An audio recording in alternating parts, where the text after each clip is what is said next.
every year we do this. We kind of run through the big awards that the Grammys did over the like for their nominations. Their award show doesn't happen until February. Our Audioface Awards, that is a substantially better, much more thoroughly researched venture, will be happening, and the episode will be around by Christmas time, so you can get that released there for those listening and watching. But let's talk about the nominees. So, for Album of the Year on the Grammys, we have ABBA's Voyage, Adele's 30, Bad Bunny's Un Verano Sin Ti, Beyonce's Renaissance, Mary J. Blige's Good Morning Gorgeous Deluxe, Brandy Carlisle's In These Silent Days, Coldplay's Music of the Spheres, Kendrick Lamar's Mr. Morale and the Big Steppers, Lizzo's Special, and Harry Styles' Harry's House.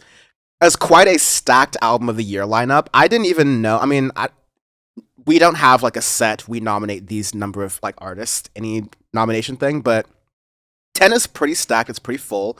I'd say some of these are your classic. Of course, the boomers at the Grammys nomination slot are going to be picking some of these. They're like a little bit less relevant to, you know, modern music and what's been coming out more new and more recently. But they're still like good works in their own right. Some of them are a little bit interesting because they came out in that near end of qualifying period. The Grammys qualifies things from like October to October in a year. We qualify things from December to December, like the beginning of December to the beginning. So Adele's 30 was something that we talked about very heavily and like really appreciated from last year on our Audioface Awards. That's totally fine. Bad Bunny, I think that's a really... under no circumstances do you have to give it to the Grammys, but... putting a Latin pop record under Album of the Year, not just, you know, Latin Album of the Year or Latino Urbano or whatever the fuck they're calling it like this year, like having it just be like, no, regardless of what language this is, regardless of the location in which this person grew up or like made their roots or has their roots, this is good music. And it's kind of been undeniable for someone like Bad Bunny this year and like the run he's had and the run he's had in years past. So I am appreciative that the American Grammys is showing up for a non-English language album and putting it in its flagship category. Yeah, I agree with that too. That's why I saw Adele's 30. I'm like, wait, what? That was last year, and I've totally forgot about the qualifying period. I was like, okay. Bad Bunny is really cool. I think he definitely deserves a nomination for it. Like Beyonce's Renaissance, that's one of those, like, of course it's gonna get nominated for Album of the Year. I think it's a good pop record, but I don't think it deserves to be Album of the Year, really. Fair. But like some of these in here, like Kendrick Lamar's Mr. Morale and the Big Steppers, 100%. Like that absolutely deserves to be in this category. But no way in God's green flat no quid pro quo. Worst music on flat Earth 2022 should Coldplay's Music of the Spheres be anywhere around Album of the Year. Whoever is doing that needs to go home and rethink their life because that album is god awful. Be careful, Sean. We're on Twitch now. We got rules. We got rules and regulations. That's why I said go home and rethink your life because it's just Coldplay. They had that one on this bitch, Sean. Be careful. They had that one decent record in 2020, right? And then after that, they just went back to making just same old pop garbage, and that's what Music of the Spheres is. It's certainly been disappointing. I definitely don't like that one. To be fair, let me just get this out of the way. I haven't heard Brandy Carlisle's In These Silent Days, nor have I heard ABBA's Voyage. So I'm pretty like neutral on those. Lizzo's Special, I think, is like, you know, a fine album. All right. I think it might even be like Lizzo's best work, but it just doesn't like. It's. And that's no hate on Lizzo. It's just that there's a ton of albums that we'll talk about on the Audioface Awards that like we really love. This just isn't Album of the Year quality. And so to me, that's more reflective of the like white liberal above the age of 50 sort of like audience. It's kind of like maybe I've become a conservative now. It looks like they're doing some virtue signaling. I almost called it vulture signaling, which is a whole different thing. But that's yeah. But for the rest of these, Beyonce's Renaissance, I'm not going to argue with a Beyonce record being on there. I remember someone saying that Taylor Swift's record was snubbed on here, and of course, like Swifties are going to say that. I think if you're going to put like Lizzo on here, then definitely Taylor Swift deserves the Album of the Year nomination. But better, yeah. Taylor Swift's not hurting for Grammys. But here's the thing: is Taylor Loud in this Grammys, or is That's a good she on the point. bubble? She might be on the bubble for the following year, is what I'm thinking. Yeah, that Well, actually, release. Oh no, it was released on October 21st, and I think they ended October 31st. So, yeah, mm, have to get lawyers on that one. yeah, we're gonna have to get a photo finish for that. But yeah, Mm-mm. I really, yeah, I don't even think Harry Styles is. I'm not really happy with that pick. I think it was pretty good and solid. I think it would I have think been it's like in good the for like pop, running, top pop record 15 of the maybe. year, Yeah, but sure, not album of the year. Yeah, there's a lot of other sure, stuff that deserves it, sure, yeah. but And for it's the not that bad of a list. Other than Coldplay, Coldplay is insulting. Yeah. And we're A gonna long go way. through some other categories now, song, best new artist, etc. For those watching, feel free to shout out like what you feel like what you would have voted for. Because there's still time. This is the core packing episode, so until the episodes end / until the Audioface Award starts, because we've played that loophole before. You can qualify anything. So next we have song of the year, which I always never really understood why song of the year versus record of the year is like a different category. That's some like Wait, what the holdover hell? stuff. But let's just do song of the year. Well, Yeah, let's yeah, do something. let's do song of the year because I think there's a lot of overlap. So Gale's ABCDEFU, Lizzo's About Damn Time, Taylor Swift All Too Well, which that was also on Midnights, right? Was All Too Well on Midnights? No, I thought All Too Well was that release that she had. I could be Oh, you're getting right. The short confused, film. but it's That's right. Yeah. this short film thing, and then Yeah. wasn't Never there mind. like an 8-minute version of All Too Well? That's right. Yeah. So that's one of those last year holdover things. Harry Styles, As It Was, Steve Lacy's Bad Habit, Beyonce, Break My Soul. I agree with most of these actually. Yeah, actually, yeah.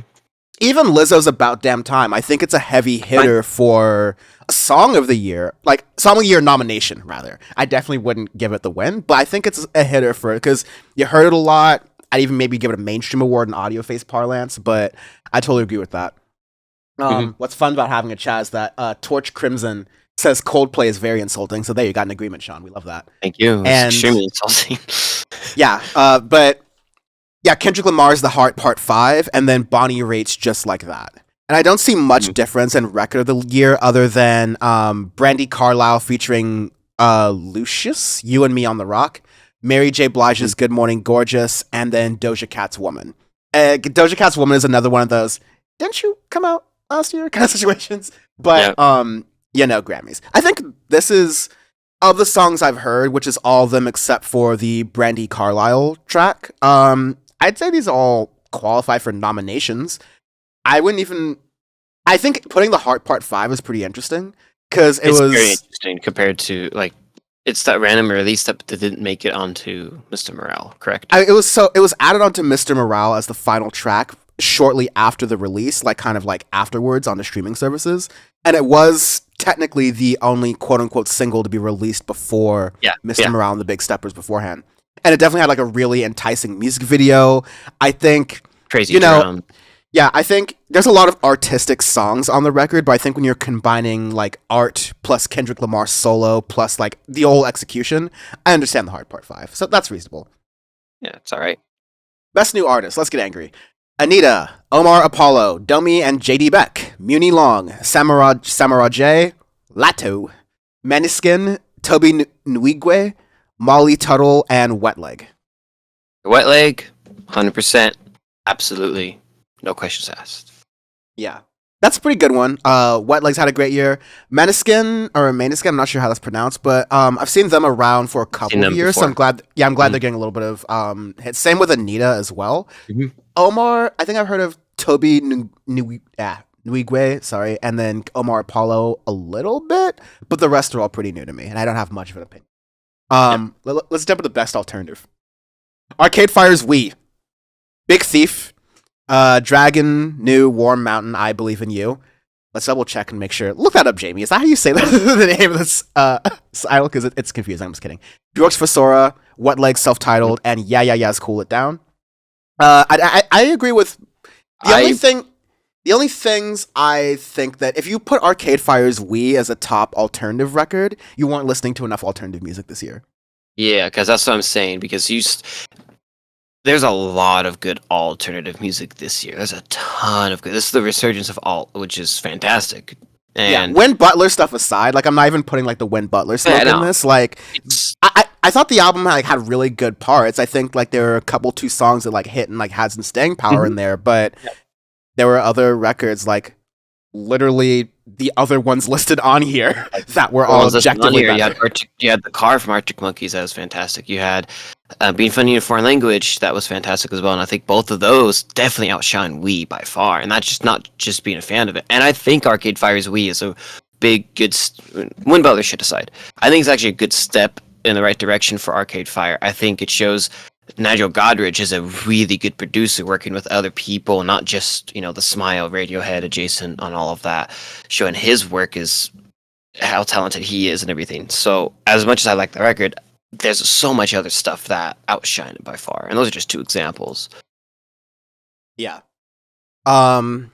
Alternative music performance. I mean, we don't have an equivalent to this, but for what it's worth, Arctic Monkeys' Mirrorball, Big Thief Certainty, King by Florence and the Machine, Chase Lounge by Wet Leg, and Spitting Off the Edge of the World by Yeah Yeah Yeahs and Perfume Genius. God damn, that song is incredible, dude. Hey, those are some hitters. All right, I'll give you that. All of those. Best rock performance is where I just had to like do my. Oh right, the Grammys admitted to just like not listening to full albums, so that's totally fine. So for best rock performance and rock song, which I'll kind of combine, yeah, Bryden Adams, So Happy It Hurts, Beck's Old Man, which I totally did not know Beck was the song this year. The Black Keys Wild Child, Laugh With Me Later.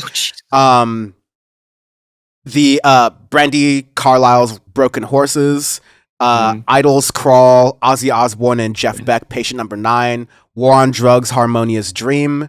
Which one did I skip? Turnstile Blackout, and Red Hot Chili Peppers Black Summer. So for best rock song, best rock performance, you have a mix of most of these things. The War on Drugs, fantastic. But Turnstile, Idols, sure. Sure, but there's so much like Preoccupations had one that was fantastic this year. You have a lot of other tracks that should deserve to be on there. But nowhere on God's Flat Green Earth should the Black Keys Wild Child be anywhere around Best Rock Performance. Should be anywhere but nominated for fucking anything. It was such a bad record, such a bad song from the Black Keys. It's just, again, it's just like the Coldplay. It's insulting to have on there. Like, there's no way where Wild Child deserves to be up there with everybody else. There's no way. Yeah, they're absolutely much better songs on. Like, they're much better songs that came out this entire year. I mean, teasing a little bit of. We'll do a little. Get me mad. Yeah, we'll do a little bit of nominations teasing for our Audioface Awards here, but I get the doc. Oh yeah. But we have much. There are artists that just did much better in rock music, especially in alternative music. Some pickups, the Smile. Thank you. Yes. It's just you have so much that can go on there for like actual rock performance. Like example, the Smoke from the Smile, like that outshines 90% of that list by far. So It's just this is the Grammys getting lazy and just going on with record labels and a bunch of other things of just going, hey, cool, Black Keys released an album, let's just nominate them. Cool, like Idols, it's fine, but like Ozzy Osbourne released the record, cool, it's not that good. I listened to it, it's not really worth talking about. Ozzy Osbourne hasn't been relevant since like the early 2000s, like truly in a music context. And the other thing I was going to say is that we were a little bit bold in saying that Bjork's Basora record was electronic instead of indie or alternative or whatever. And I understand that. And so like they put alternative, kind of like go back a little bit. Which is fine. They put on alternative, but I think that just sort of shows the weakness of and the frigidness of the Grammys and how they structure things. Because yeah, sure, Bjork is an alternative artist, but this was definitely an electronic record. In much the same way that, like, sure, Beyonce is a pop artist, and it was a dancey pop record, but that's an electronic album. Much the same way that if Hell Hath Frozen Over and I were considering Honestly Nevermind for any nomination of Album of the Year award, which, by the way, a lot of non-Grammys publications actually put Honestly Nevermind high up there on their top. No, her loss. But Honestly Nevermind was near the top because there's some good crack going around the Rolling Stone offices. Let me tell you that, brother. Christ. But like I think that when you allow yourself to be honest and say there are certain albums this year that artists that we usually think of in one genre branched out into another genre, and I want to recognize that for that, you should allow it. But the Grammys doesn't. It's one of those things that it's already do this every single year. It just pisses us off about the entire process. Yep. Yeah, And so, just brutal. gone. Yeah, we're going on to like some of the last ones we care about, but you can but I want to go into best rock album because this is pissing me off. Oh yeah, we have best rock album, and then we do electronic and rap. So best rock album. Go ahead, lead it. The Black Keys, Dropout Boogie, Elvis Costello and the Imposters, The Boy Named If, Idol's Crawler, that's fine, Machine Gun Kelly, Mainstream Sellout, Ozzy Osbourne, Patient Number 9, and Spoon's Lucifer on the Sofa. Spoon and Idols, okay, fine. I actually like Lucifer on the Sofa from Spoon. More on that later. Mainstream Sellout is one of the absolute worst records I have ever listened to on this fine established podcast. It is horrendous. I don't get the appeal of Machine Gun Kelly. Machine Gun Kelly has this like fake pop, like punk thing that isn't even forgiving. Didn't he propose to Megan Fox in a fucking gimp suit, by the way? Does this remind me? Oh no. I wouldn't put it past them, to be fair. Am I confusing my gimp suits here? My bad. Welcome to music, everyone. Welcome to Audioface. But yeah, I think this is one of those even an album moments because you can't have listened to the entirety of Dropout Boogie, and then you can't have listened to the entirety of The Car by the Black Keys or no. You can't have listened to the entire 11 by Salt or exactly. Dance Fever by Florence and the Machine. You mean to tell me that I think Florence and the Machine actually may have been alternative? No, not alternative either. You mean to tell me it didn't get rock or alternative, but the Black Keys did? That's just... If I were meaner / wanted to pay my lawyers a little bit more, I would allege drug use. All right? But to me, I'm just going to speculate laziness. Because, yeah, it's just like this is arguably Sean and I's busiest years of our life, right? And we're still doing more work than the Grammys. And it's like pretty clear here. A couple years ago, the head just out and out said it. Oh, we listen to music all the times, even an album. Most years they won't say it, but it's just obvious based on you just like hearing the stuff out. That's really annoying. Also, to it, and it's just horrendous. Really fast, we don't usually dig into metal too much, but Muse's Kill or Be Killed was nominated for Best Metal Performance. Along with Ghost's Call Me Little Sunshine, Megadeth's Will Be Black, and Turnstile's Black Out, and then Ozzy Osbourne's Degradation. Just stop. Just text in your answers at this point. Just like, rig up a dartboard. Okay. Best Pop. ABBA Voyage, Adele 30, Coldplay Music of the Sphere, Lizzo Special, Harry Styles, Harry's House. We've pretty much said what we wanted to about these before.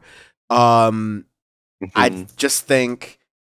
Okay, so you know what? I'll just announce it. On our pop nominations for Audioface, for the Audioface Awards, we have Un Verano Sin Ti by Bad Bunny, because that one record clears everything else in pop vocal off of the map. The only reason they're putting the artist that they have in pop vocal right now is to protect English speakers from winning a Grammys award, because there's no contest that anyone else on there. The only reason I didn't say white people is because Lizzo was on there, and since Lizzo is white people's like black female savior, I'll kind of throw that into, even though Lizzo does not deserve that smoke totally. But there's no reason Bad Bunny does not clear all 5 of the artists on Best Pop Vocal Album. Not only just clear all 5 of them, clear all 5 of them 3 times over. Like, there's no contest. Absolutely no contest. For our Best Pop Album, we also put Motomami by Rosalia, and I think she alone also could, maybe not 3 times over, but I think she alone clears this whole list. I think it's pretty easy. And, yeah. Well, yeah, Multitude, like, example, another one is Multitude by Stromae. Like, that is such a good pop record, you know, a Belgian artist who's huge in that record, his comeback record and everything, and over here, the Grammys are never going to fucking talk about it. So it's just one of those things that blows a lot of those records out of the park too. So, And of course, Midnight's is questionably non-qualifying, but "Hold the Girl" by Rina Sawayama. I think it was kind of an understated like pop pick from her this year, but yeah, like you have that's a an good pick. Asian That's English woman who's just like killing it in pop and being super subversive. But Dirty Hit Nary, Associates. Nary and I from them.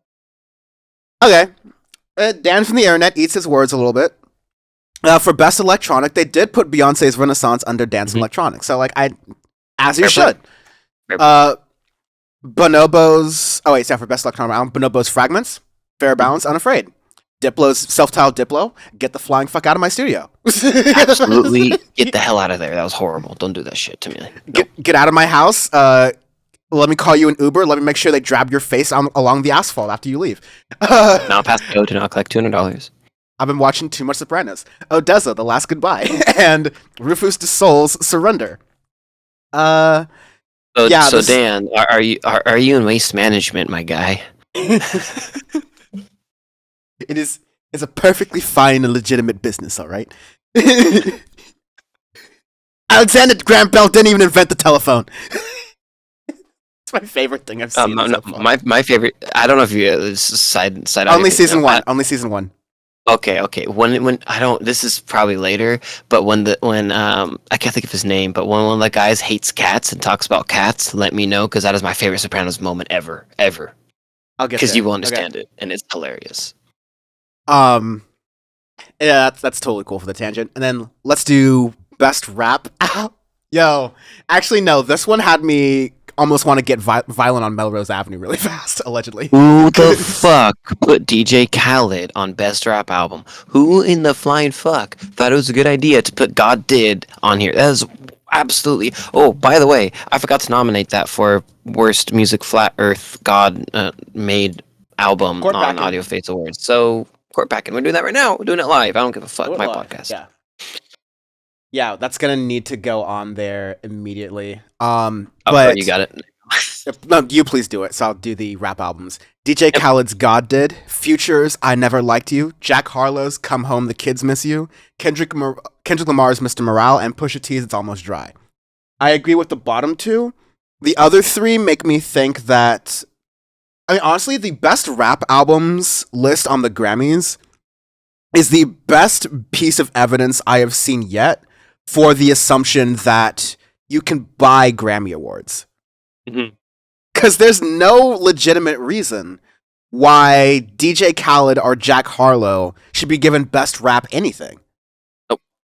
Like I may give like Jack Harlow a mainstream award, a nomination rather, but nothing on there is of quality. Kendrick Lamar and Pusha T are the only ones there, but like, did they listen to a rap album that came out after June? I don't think they did.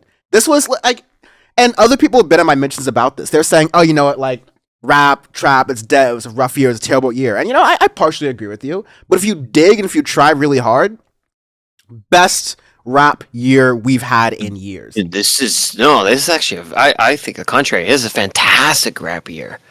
I think Cheat codes. like Thought, cheat codes. Yeah.